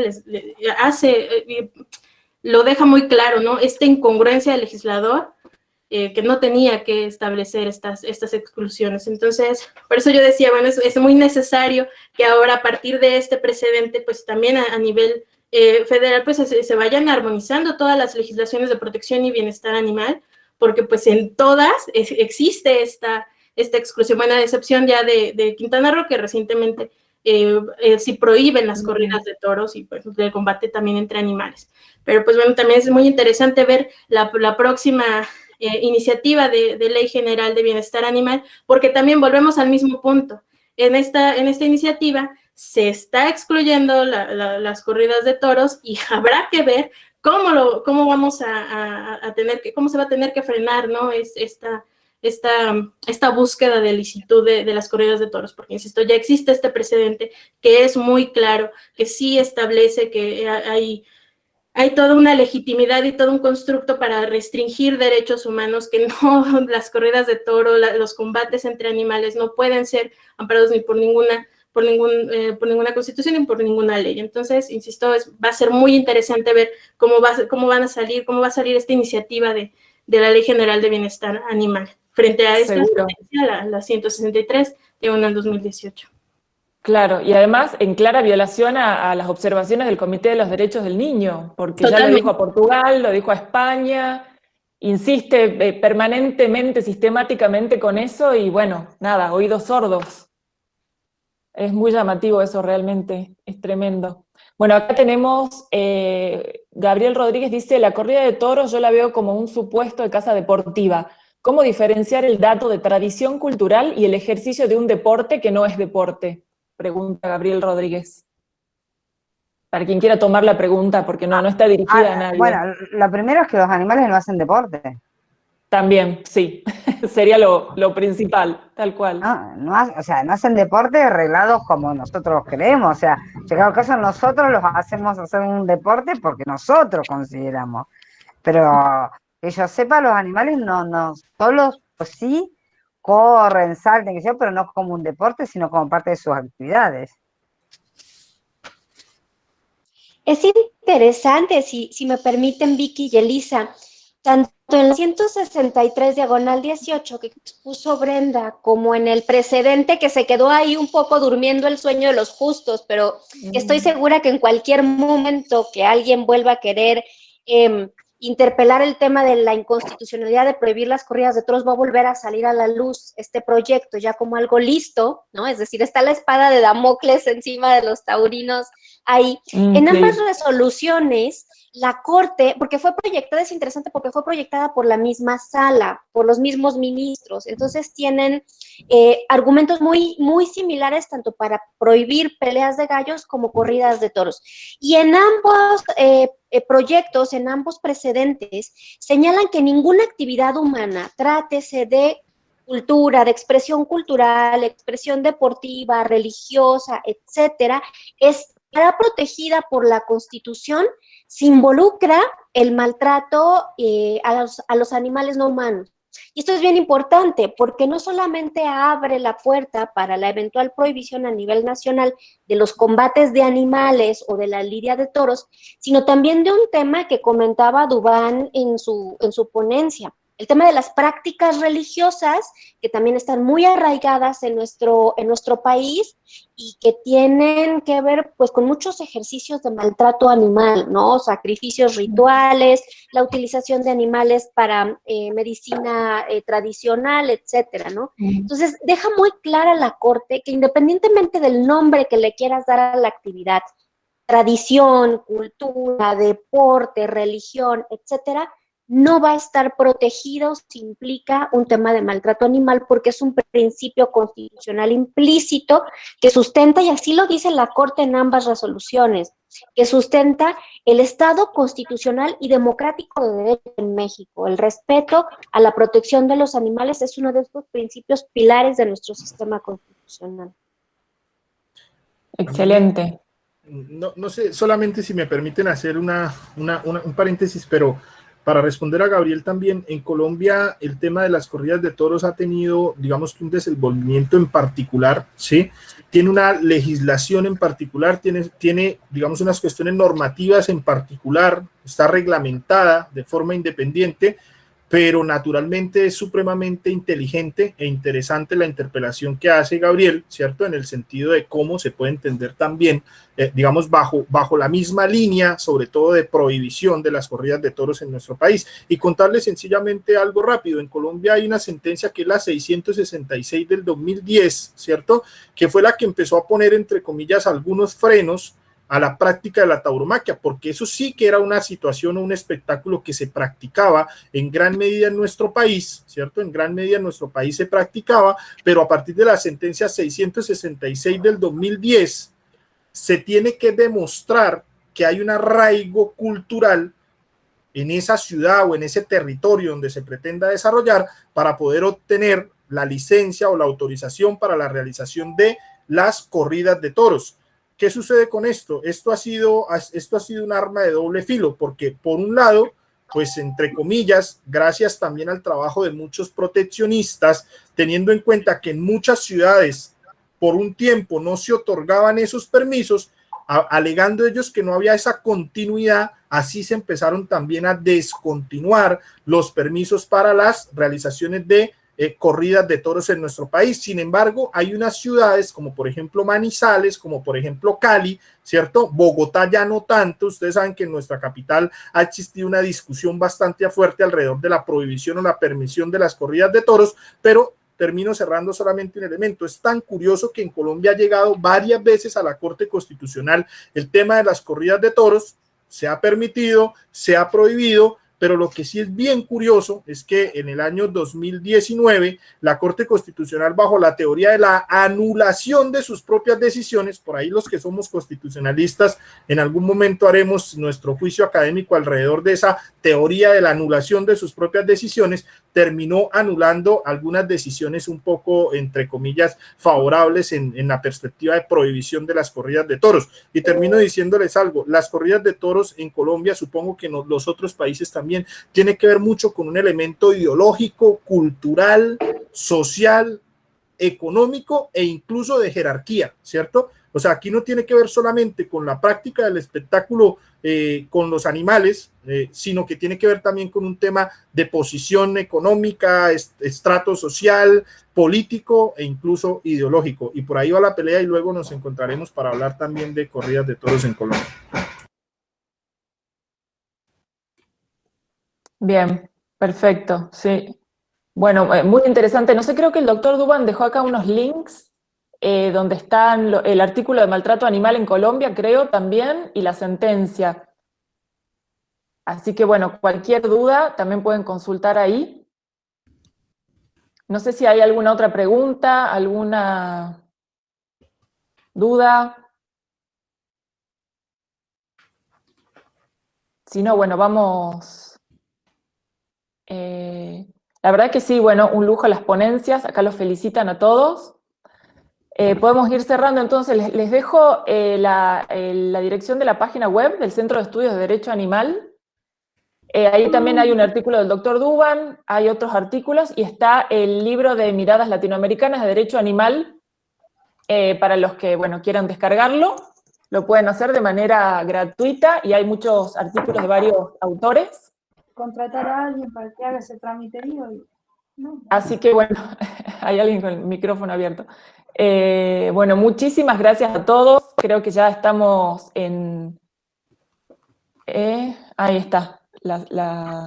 Perfecto, la sentencia. Buenísimo. Bueno, muchísimas gracias a todos por haber compartido sus conocimientos. Elisa, realmente. y también Sí. vamos a, acordate que va a subirse al Gioja todo lo que se ha grabado, ya se ha subido, se va a subir la jornada de hoy, que aparte vos la subís también al Centro de Estudios, o sea que va a tener varios lugares donde la gente puede volver a escuchar todo lo que ha pasado todas estas semanas, estos lunes que han sido más que interesantes, porque es una forma de estudiar el derecho a través de la jurisprudencia, ¿no? Como apostó Elisa Rosa y como propuso a cada una de las personas en estas jornadas que ella organizó, ordenó, convocó y se hizo cargo del éxito de estar hasta el último día con más de 30 personas, el último día, habiendo comenzado en 50, seguimos con 30 y mantenerlas durante 2 horas todo el tiempo. ¿no? Esto es para que Sí. alguien tenga en cuenta que no es fácil. Sí, sí, tal cual. Bueno, eso es gracias a todos los expositores que realmente Sí. tuvieron un desarrollo muy, muy interesante de la temática y creo que bueno, que como vamos a ir avanzando con el derecho animal justamente está en las decisiones judiciales, por ahí de manera más directa y más rápida que la legislación. Así que bueno, por eso había sido un poco la idea de elegir esto, de comentar sentencias. Bueno, agradecerles a todos, a todos los que nos acompañaron durante estos 4 lunes. La verdad, se aprendió muchísimo de todos los expositores, todos los asistentes. Muchísimas gracias a ellos también por habernos acompañado. Bueno, el Seminario de Derecho Animal, por supuesto, siempre dispuesto a abrir las puertas para nuevas actividades. Y bueno, muchísimas gracias a Vicky y a Martín, como siempre, unos genios.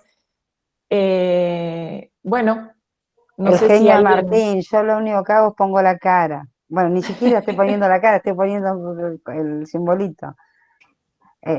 No nos equivoquemos. Muchas gracias a todas las personas, a vos, Elisa, a Vicky, y recordamos lo que sí, Elisa, por si alguien no está, después cuando visualice el video, la dirección del Centro de Estudios, cualquier cuestión, por supuesto, que nos pueden contactar y se accede fácil a través de internet, aunque es www.centrodeestudiosderechoanimal.com.ar. Ahí pueden descargarse, entre otras obras, la que mencionaba la doctora Elisa Rosa, del libro Las Miradas Latinoamericanas, entre otras obras que cuentan ahí en la bibliografía y demás material. Así es. Bueno, muchísimas gracias, Martín, por la aclaración. Bueno, muchas gracias a todos. La verdad que ha sido un gusto compartir con ustedes. Espero que les haya servido y será hasta la próxima. Muchas gracias. Elisa. Muchas gracias, doctora Vicky. Chau, chau. Gracias a todos. Fuerte abrazo desde Bolivia. Gracias, hasta luego. Brendita. Hasta profesora mañana Vicky. para algunos. Gracias. Gracias, Elisa Rosa, por todo. Vamos que estamos Excelente creciendo. organización. Vamos con más Gracias. fuerza. Vamos, Rudy, vamos. Y felicitaciones, Duban, por el bebé. Muchas gracias. La Ha sido responsabilidad más grande. Jerónimo, hermoso nombre. Hermoso.